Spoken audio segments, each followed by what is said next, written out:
High, তোমরা সবাই কেমন আছো? আমরা তো এখানে বেশ ভালোই আছি। আর এখন জার্মানিতে ভীষণ কনকনে ঠান্ডা।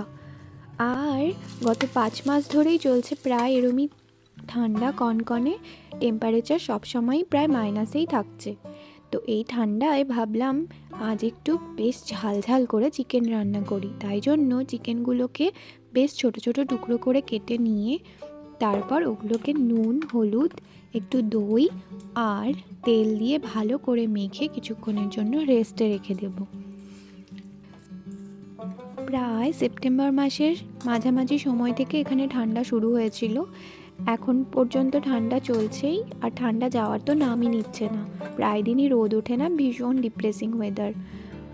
একদিকে আমি মাংসটাকে রেস্টের জন্য রেখে দিলাম, অন্যদিকে মশলার জন্য সমস্ত সবজিগুলোকে কেটে নিচ্ছি। টমেটোগুলোকে ডুমো ডুমো করে কেটে নিয়ে তারপর এগুলোকে সব পেস্ট করে নেব। এবারে আমি লাল পেঁয়াজ আনিনি, তো সাদা পেঁয়াজে খুব একটা বেশি ঝাঁজ নেই। বেশ কিছুটা পেঁয়াজও বেশ সুন্দর করে কুচি কুচি করে কেটে নিয়েছি। আর অন্যদিকে একটু আলু নিয়ে এসেছি। তো প্রথমে 2টো আলু নিয়ে এসেছিলাম, পরে ভাবলাম যে না থাক, ডায়েটে আছি যখন একটাই আলু দিই। তারপর আলুগুলোকে ডুমো ডুমো করে কেটে নিলাম, আর অন্যদিকে আদাটাকেও বেশ সুন্দর করে চেঁচে ভালো করে খোসা ছাড়িয়ে নিলাম। আর আজ ইচ্ছে হলো একটু বাটা মশলা দিয়ে চিকেন রান্না করে খেতে। গুঁড়ো মশলা তো ঘরে আছেই, প্রায় দিনই বানিয়ে খাই, কিন্তু আজ ধনে জিরে এগুলোকে কিছুক্ষণ ভিজিয়ে রেখেছিলাম। এতে করে না বাটা মশলা দিয়ে খেলে দেখেছি বেশ সুন্দর, বেশ ঝাঁঝটাও হয়, আর মশলাটাও বেশ ভালো কষলে পরে বেশ সুন্দর একটা সুঘ্রাণ বেরোয়।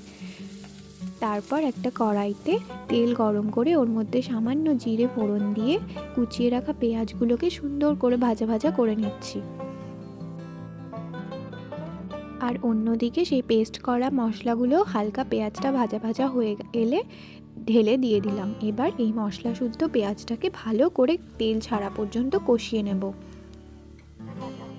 জানো তো, জার্মানিতে এখন এখানে চলছে প্রচুর সেল, মানে অফলাইন অনলাইন সব জায়গায় প্রচুর পরিমাণে অফার দিচ্ছে। সামনেই তো ভ্যালেন্টাইন্স ডে, এই উপলক্ষে এখানে প্রায় সব দোকানেই সেল দিচ্ছে। তো ইচ্ছে আছে আজকে খুব তাড়াতাড়ি করে রান্না আর কাজকর্ম সেরে মিস্টার ভঞ্জর অফিস শেষ হলে একটু কেনাকাটি করতে মার্কেটে যাব। তো একদিকে মশলাটা আমার ভালো মতন কষানো চলছে, এর মধ্যে এই অবস্থায় দিয়ে দিলাম এখন একটু হলুদ আর পরিমাণ মতন লবণ। যেহেতু আমি মাংস ম্যারিনেশনের সময় লবণ দিয়েছিলাম, তাই এখানে আমি মশলা আন্দাজ মতোই লবণটা দিলাম।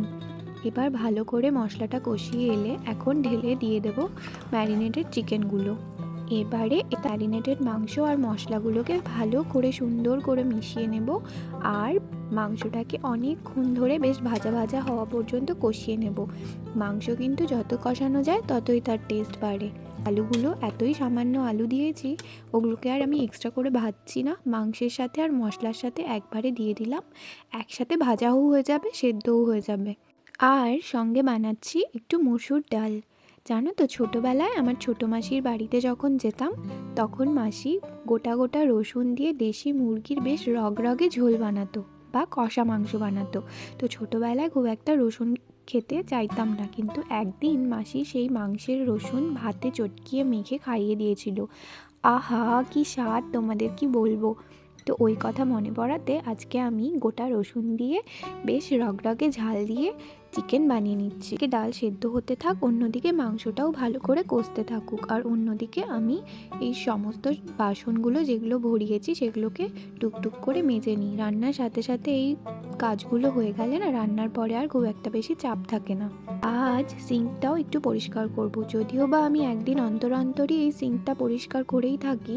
আমার না একদম ভালো লাগে না, এই রোজ দিন ইউজ করা হয় তো এই সিঙ্কটা, আর একটু জলের দাগ লেগে থাকে, এটা ওটা লেগে থাকে, তো আমার একটু ভালো লাগে না। আমি এক প্রকার অবসেসড, এই সিঙ্কটাকে সবসময় যেন চকচকে দেখতে চাই, তাই একটু সুন্দর করে সিঙ্কটাকে পরিষ্কার করে নিচ্ছি। তো রান্নার সাথে সাথে সিঙ্কটাকে আমি পরিষ্কার করে নিই, আর প্রতিদিনই আমি রান্নার সাথে সাথেই রান্নাঘরে সমস্ত বাসনপত্র সমস্ত কিছু একসাথে পরিষ্কার করে নেওয়ার চেষ্টা করি। এতে করে দেখেছি আমি রান্নার পরে খুব একটা বেশি রান্নাঘরে সময় কাটাতে হয় না। জার্মানিতে আমার প্রায় 1 বছরের একটু বেশি সময় হয়ে গেল।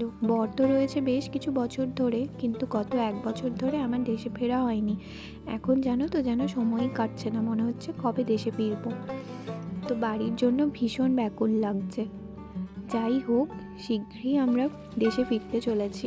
অন্যদিকে আমার ডাল প্রায় সেদ্ধ হয়েই এসেছে। এবার আমি ওটাকে একটু ঘুটিয়ে নিলাম, আর একটা পাত্রে আমি তেল, 5 ফোড়ন, রসুন আর একটু কারি পাতা ফোড়নে দিয়ে দেবো। এই রসুন আর কারি পাতার ফোড়নের গন্ধটা আমার যা ভালো লাগে না তোমাদের আমি কি বলবো।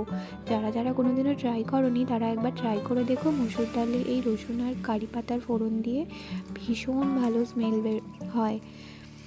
তো আমার এই ডালটা প্রায় হয়েই এসেছে, আর অন্যদিকে আমার চিকেনও পুরো কষে ভাজা ভাজা হয়ে গিয়েছিল। আমি একটু গরম জল দিয়ে দিলাম। তো এবার মাংসটা একটু ফুটে উঠলেই নামিয়ে দেবো। গরম মশলা একটু অ্যাড করে নেব নামানোর আগে, ব্যাস। আর এই যে আমরা অফার অনুযায়ী কিছু জিনিস অর্ডার করেছিলাম অনলাইনে, একটু আগেই পার্সেলটাও চলে এলো। তো আমাদের দুপুরের খাবার দাবারটা খেয়ে নিই। খেয়ে নিয়ে আসছে আমার ফেভারিট কাজ। সমস্ত বাসনগুলো যেগুলো ডিশওয়াশারে যাবে সেগুলোকে ডিশওয়াশারে ঢুকিয়ে দিলাম, আর যেগুলো ডিশওয়াশারে দেওয়ার মতন নয় সেগুলোকে হাতে একটু মেজে নেব। আর এই কিচেন পরিষ্কার করার সময় আমার মনে হয় এই তো হয়ে গেলে আমি পুরো ফ্রি হয়ে যাব। আর তোমরা তো জানো জার্মানিতে এরকম হ্যাড বা ওভেন ইউজ করা হয় রান্নার জন্য, মানে এক কথায় বলতে পারো 4 বার্নার ইন্ডাকশান টাইপ। তো এই ওভেনকে পরিষ্কার রাখার জন্য এক রকমের ক্লিনজার পাওয়া যায়। এটা দিয়ে ভালো করে ঘষিয়ে নিয়ে ভালো করে ওভেনটাকে পরিষ্কার করে এক রকমের ব্লেড পাওয়া যায়। এই ব্লেড দিয়ে হালকা হালকা করে এর ওপর দিয়ে স্ক্র্যাচ করে দিলেই যত ওভেনের ওপর ডাল পড়ে গেলে তার শুকনো হয়ে থাকে, বা জল বা কোনো ঝোল এইসব থাকলে যেগুলো শুকিয়ে যায় সেগুলো খুব সুন্দর মতন উঠে যায়। তারপর একটা টিস্যু দিয়ে সুন্দর করে মুছে দিলেই এই ওভেনটা আবার নতুনের মতন চকচকে হয়ে যায়। আর আমি আর মিস্টার ভঞ্জ দুজনেই ভীষণ ক্লিন ওভেন দেখতে পছন্দ করি। অল্প একটুও যদি দাগ থেকে যায় না তাহলে আমাদের মাথা খারাপ লাগে। তাই সবসময় চেষ্টা করি ওভেনটাকে ভালো করে পরিষ্কার করে টিপটপ রাখতে। এই আমার রান্নাঘর আর কাউন্টার টপটাকে ভালো করে সমস্ত কৌটোগুলো সরিয়ে ভালো করে পরিষ্কার করে নিলাম। এবার রেডি হয়ে চলে যাই একটু কেনাকাটা করতে। তো এই আমরা চলে এসেছি, বাস স্টপে দাঁড়িয়ে আছি, আর এত ঠান্ডা কনকনে হাওয়া বইছে বাইরে। এই মাইনাসের জ্যাকেট সারাক্ষণ পরে থাকতে হয় বাইরে বেরোলেই, আর টুপি কান সমস্ত কিছু ঢেকে বেরিয়েছি। বাসের জন্য দাঁড়িয়েছিলাম, এই বাস চলে এলো, এবার চলো উঠে পড়ি। আমাদের বাস ছেড়ে দিল, এবার যাচ্ছি আমরা মার্কেটে। কথা বলতে বলতে পৌঁছেও গেলাম মার্কেটে। H&M-এও একটু ঢুকবো, ইচ্ছে আছে দেখতে, কিন্তু তার আগে একটা জরুরি কাজ আছে, তা হলো একটু চশমার দোকানে। আজ মার্কেটে ভীষণ ভিড়, আর যেমনটা বলেছিলাম চারিদিকে বড় বড় সেলের ব্যানার লাগানো। দেখো সমস্ত ব্র্যান্ডই অফার দিচ্ছে। যাব। আর জানো তো জার্মানিতে চোখের পাওয়ার চেক করার জন্য ডক্টরের অ্যাপয়েন্টমেন্ট পাওয়া যায় না। এখানকার চশমার যে দোকানগুলো, এখানে প্রফেশনাল অপটিকার থাকে, তারাই চোখের পাওয়ার ভালো করে সমস্ত যন্ত্রপাতি দিয়ে সুন্দর করে দেখে চেক করে দেয়।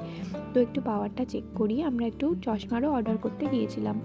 এই হয়ে গেল। এবার বেশ কটা দোকানই ঘোরার প্ল্যানিং আছে, কিন্তু সময় হয়তো হবে না আজ, আরেকদিন আসতেই হবে। তো দেখা যাক কোথায় কোথায় যেতে পারি। আর দেখো H&M-এর সুন্দর সুন্দর কালেকশান দেখলাম, একটু একটু করে ট্রাই করে নিয়ে দেখি কোনটা নেওয়া যায়। ভিডিওটি ভালো লাগলে লাইক, শেয়ার অ্যান্ড সাবস্ক্রাইব করে দিও প্লিজ।